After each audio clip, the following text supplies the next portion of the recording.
హమ్మయ్య, ఆర్సీబీ గెలిచింది. అదేంటి, ఈ సీజన్లో ఇప్పటికే ఆర్సీబీ 5 మ్యాచ్లలో గెలిచి పాయింట్ల పట్టికలో 3వ స్థానంలో ఉంది కదా, ఇప్పుడు కొత్తగా గెలవడం ఏమిటి అనే డౌట్ రావచ్చు. నిజమే, ఆర్సీబీ ఇప్పటికే 5 మ్యాచ్లలో గెలిచినా బెంగళూరులోని సొంత మైదానంలో వరుసగా 3 మ్యాచ్లలో ఓడిపోయింది. ఈ సీజన్లో ఇప్పటి వరకు చిన్నస్వామి స్టేడియంలో ఆర్సీబీ గెలవనే లేదు. ఆ గెలిచినటువంటి 5 మ్యాచ్లు కూడా ప్రత్యర్థి మైదానాలలో గెలిచినవే. అందుకే ఆర్సీబీకి సొంత మైదానంలో మ్యాచ్ అనగానే అభిమానులు కంగారు పడిపోయారు. కానీ నిన్న అంటే గురువారం నాడు రాజస్థాన్ రాయల్స్తో జరిగినటువంటి మ్యాచ్ నెంబర్ 42లో ఈ సీజన్లో తన సొంత మైదానంలో తొలి గెలుపు రుచి చూసింది ఆర్సీబీ. అభిమానుల ఆనందానికైతే హద్దులు లేవు. ఈ మ్యాచ్లో కూడా ఆర్సీబీ ఓడిపోయేదే. ఒక దశలో రాజస్థాన్ రాయల్స్ జట్టు విజయం దిశగా దూసుకుపోయింది. కానీ చివరి 3 ఓవర్లలో రాజస్థాన్ రాయల్స్ బ్యాటర్లు ఒత్తిడికి తట్టుకోలేక వికెట్లు పారేసుకోవడంతో ఆర్సీబీకి విజయం దక్కింది. ఈ మ్యాచ్లో టాస్ ఓడి మొదట బ్యాటింగ్ చేసినటువంటి ఆర్సీబీ జట్టు నిర్ణీత 20 ఓవర్లలో 5 వికెట్ల నష్టానికి 205 పరుగులు చేసింది. స్టార్ బ్యాటర్ విరాట్ కోహ్లీ 42 బంతుల్లో 8 ఫోర్లు 2 సిక్సర్లతోటి 70 పరుగులు చేసి మరోసారి అద్భుతంగా రాణించగా, దేవదత్త పడిక్కల్ కేవలం 23 బంతుల్లోనే 4 ఫోర్లు 3 సిక్సర్లతోటి 50 పరుగులు చేసి రాణించాడు. ఇక ఓపెనర్ ఫిల్ సాల్ట్ 26 పరుగులు, టిమ్ డేవిడ్ 23 పరుగులు, జితేష్ శర్మ 20 పరుగులు చేసి కాస్త పర్వాలేదనిపించారు. ఇక రాజస్థాన్ రాయల్స్ బౌలర్లలో సందీప్ శర్మ 2 వికెట్లు, జోఫ్రా ఆర్చర్ హసరంగా చెరో వికెట్ తీశారు. 206 పరుగుల విజయ లక్ష్యంతో బ్యాటింగ్ ప్రారంభించినటువంటి రాజస్థాన్ రాయల్స్ జట్టు నిర్ణీత 20 ఓవర్లలో 9 వికెట్ల నష్టానికి 194 పరుగులు చేసి 11 పరుగుల స్వల్ప తేడాతోటి ఓడిపోయింది. రాజస్థాన్ రాయల్స్ బ్యాటర్లలో ఓపెనర్ యశస్వి జైస్వాల్ కేవలం 19 బంతుల్లోనే 7 ఫోర్లు 3 సిక్సర్లతోటి 49 పరుగులు చేసి అద్భుతంగా రాణిస్తే, ధ్రువ్ జురెల్ 34 బంతుల్లో 3 ఫోర్లు 3 సిక్సర్లతోటి 47 పరుగులు చేసి సెకండ్ టాప్ స్కోరర్గా నిలిచారు. ఇక మిగతా వాళ్ళు పెద్దగా ఏమి రాణించలేదు. నితీష్ రాణా 28 పరుగులు, రియాన్ పరాగ్ 22 పరుగులు చేసి కాస్తలో కాస్త పర్వాలేదనిపించారు. చివర్లో వేగంగా పరుగులు చేయలేక వరుసగా వికెట్లు కోల్పోయినటువంటి రాజస్థాన్ రాయల్స్ జట్టు ఓటమిని మూటగట్టుకుంది. ఇక ఆర్సీబీ బౌలర్లలో జోష్ హ్యాజిల్వుడ్ 4 వికెట్లు తీసి రాణించగా, కృణాల్ పాండ్యా 2 వికెట్లు, భువనేశ్వర్ కుమార్ ఆ తర్వాత యష్ దయాల్ వీరిద్దరూ చెరో వికెట్ తీశారు. కీలక దశలో తన అద్భుతమైనటువంటి బౌలింగ్ తోటి పరుగులను నియంత్రించడమే కాకుండా కీలక వికెట్లు తీసినటువంటి ఆర్సీబీ బౌలర్ జోష్ హ్యాజిల్వుడ్కి player of the match award దక్కింది. ఇక లక్ష్య ఛేదనలో రాజస్థాన్ బలమైనటువంటి పునాదే వేసుకున్న ఇన్నింగ్స్ ద్వితీయార్థంలో తడబడింది.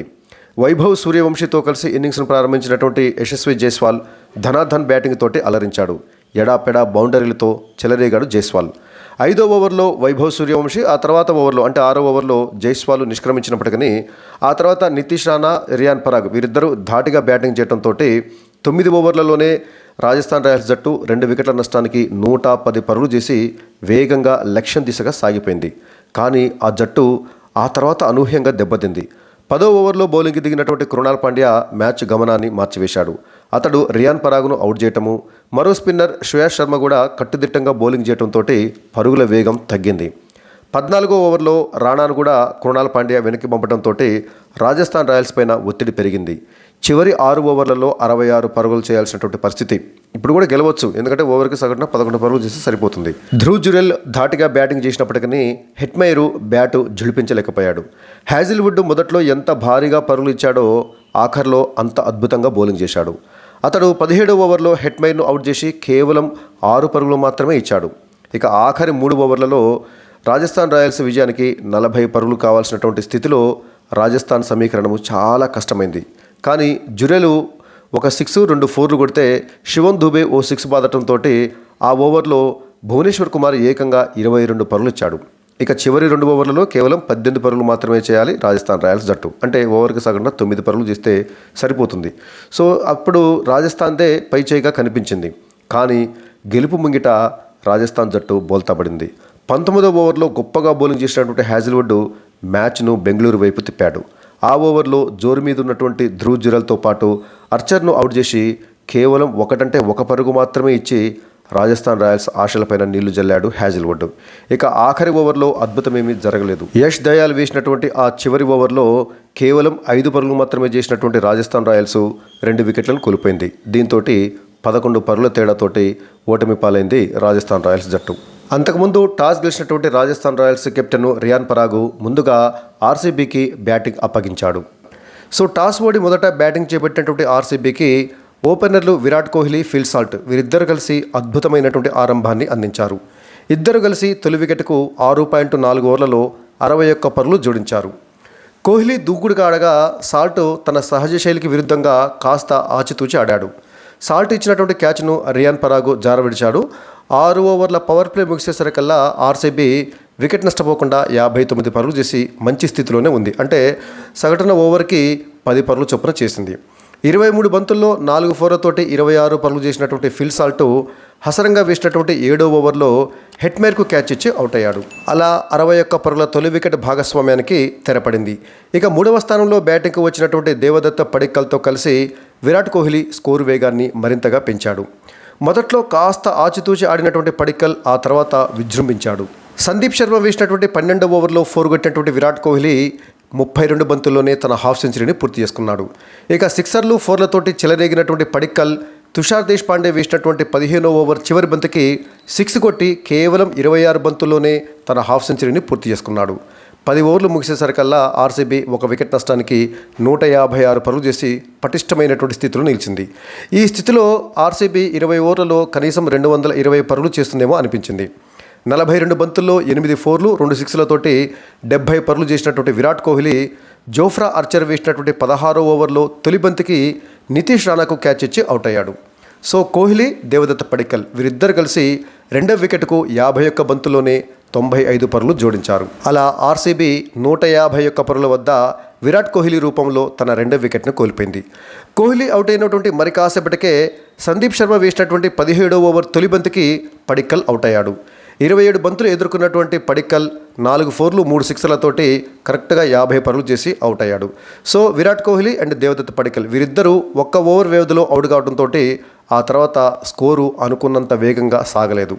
5వ స్థానంలో బ్యాటింగ్కు వచ్చినటువంటి కెప్టెన్ రజత్ పాటీదార్ కేవలం ఒకే 1 పరుగు చేసి సందీప్ శర్మ బౌలింగ్లో ధ్రువ్ జురెల్కు క్యాచ్ ఇచ్చి అవుట్ అయ్యాడు.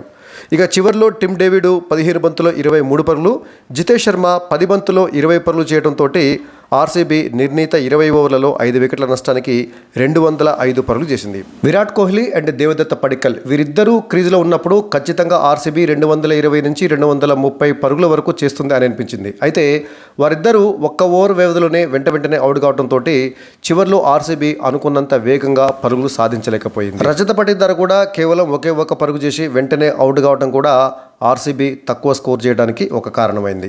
ఇక రాజస్థాన్ రాయల్స్ బౌలర్ల విషయానికి వచ్చినట్లయితే సందీప్ శర్మ 2 వికెట్లు తీస్తే హసరంగా, జోఫ్రా ఆర్చర్ వీరిద్దరూ చెరో 1 వికెట్ తీశారు. ఇక ఈ మ్యాచ్లో విజయం సాధించినటువంటి ఆర్సీబీ జట్టు ప్రస్తుతము పాయింట్ల పట్టికలో 3వ స్థానంలోనే కొనసాగుతుంది. అయితే ఈ మ్యాచ్లో విజయం సాధించడం ద్వారా మొత్తం 9 మ్యాచ్లు ఆడి 6 విజయాలు 3 ఓటములతోటి 12 పాయింట్లు సాధించినటువంటి RCB Gujarat Titans, Delhi Capitals తోటి సమానంగా నిలిచినప్పటికీ నెట్ రన్ రేట్లో కాస్త వెనుకబడి ఉండటం వల్ల ప్రస్తుతము 3వ స్థానంలోనూ కొనసాగుతుంది. ఇక నెట్ రన్ రేట్లో ముందు ఉన్నటువంటి గుజరాత్ టైటాన్స్ పాయింట్ల పట్టికలో అగ్రస్థానంలో ఉంటే ఢిల్లీ క్యాపిటల్స్ 2వ స్థానంలో ఉంది.